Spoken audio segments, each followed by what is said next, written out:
What is up mga kakitarisma? In this video ay tuturo ko sa inyo kung paano nga ba tugtugin yung kantang Humanap Ka ng Pangit by Andrew E.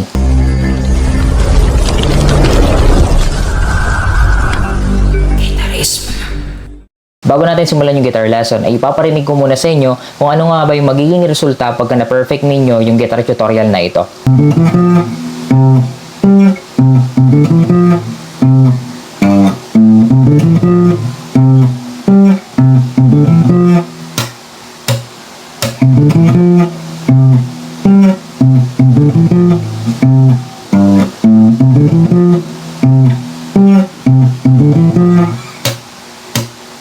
Step 1, kailangan alam nyo muna yung number of string. So, simulan natin sa number 1. So, yung number 1 or first string ay itong pinakamanipes sa ilalim. So, 1, and then 2 sa taas lang, 2, 3, 4, 5, and then 6 yung pinakamakapal dito sa tuktok. So, pag sinabi kong 5, bilangin mo siya from here, 1, 2, 3, 4, 5. So, yun yung tinatawag na fifth string. This time, subukan ninyong basahin itong number of strings gamit yung tono ng mismong kanta.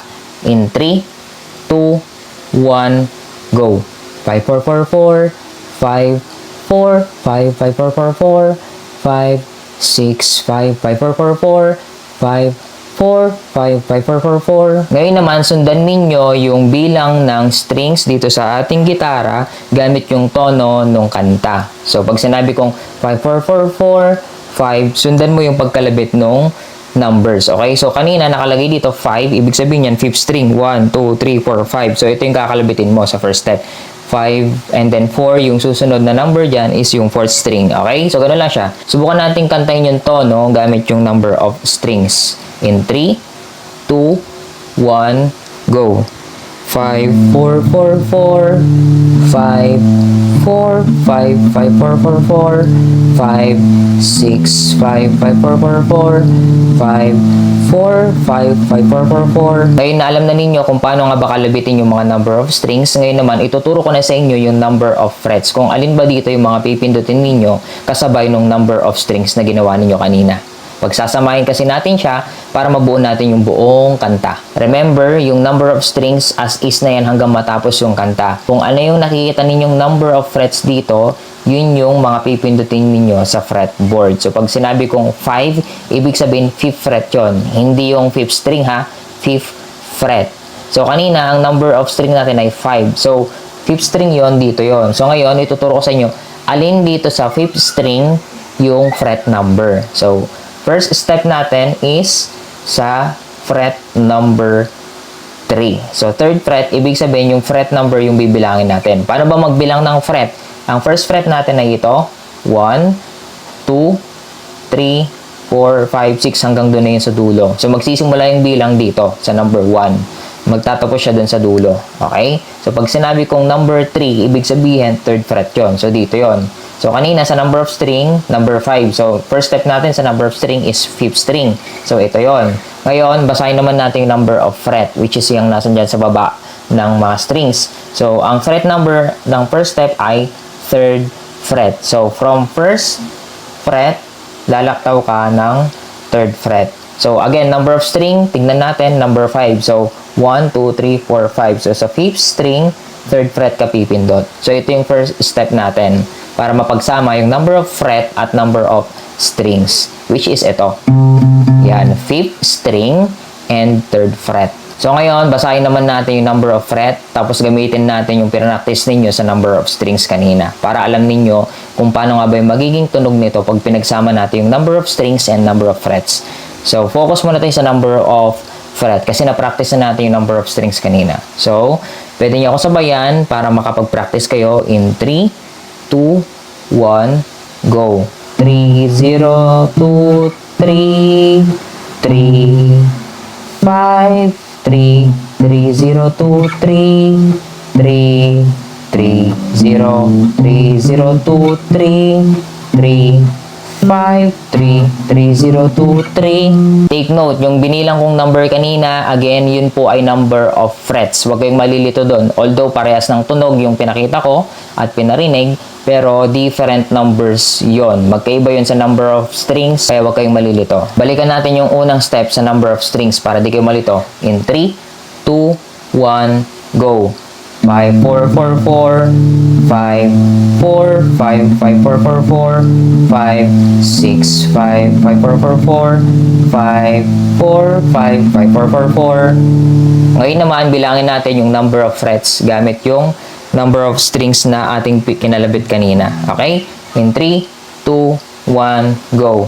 3, 0, 2, 3, 3, 5, 3, 3, 0, 2, 3, 3, 6, 0, 3, 0, 2, 3, 3, 5, 3, 3, 0, 2, 3. Ngayon, babagalan natin sa number of strings. And after that, babagalan din natin sa number of frets para ma-practice ninyo ng maigi at mamaya, pagsasamahin natin lahat na hindi na tayo nagbibilang.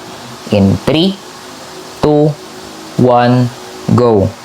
5, 4, 4, 4, 5, 4, 5, 5, 4, 4, 4, 5, 6, 5, 5, 4, 4, 4, 5, 4, 5, 5, 4, 4, 4.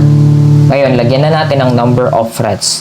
Bilangin na rin natin yung number of frets. Huwag na yung number of strings. In 3, 2, 1, go. 3, 0, 2, 3, 3, 5, 3, 3, 0, 2, 3, 3, 6, 0, 3, 0, 2, 3, 3, 5, 3, 3, 0, 2, 3. This time, gagawin na natin yung buong pattern na hindi tayo nagbibilang gamit yung mga bibig natin. Babagalan ko lang para makasabay kayo. In 3, 2, 1, go.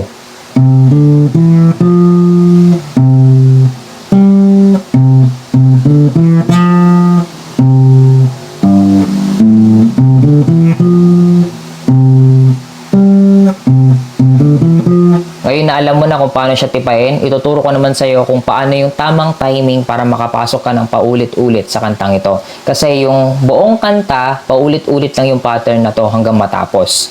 Ngayon, gagamitin natin yung 3 numbers. Ibig sabihin, bibilang ka ng 3 after mong matapos yung buong pattern. Para hindi ka malito, ipapakita ko muna sa iyo. In 3, 2, 1, go.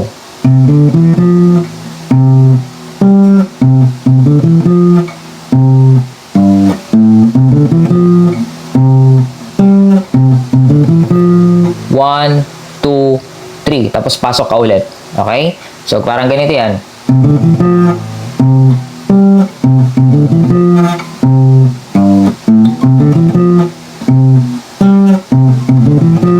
One, two, three.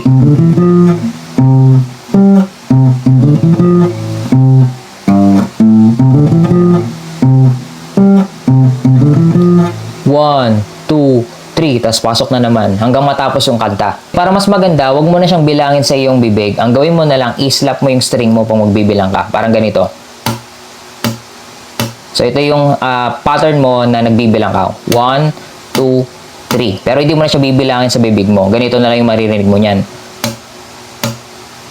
Okay, so 3 counts yun. So, ulitin natin. Pwede mo akong sabayan para makapag-practice ka rin. In 3, 2, 1, go.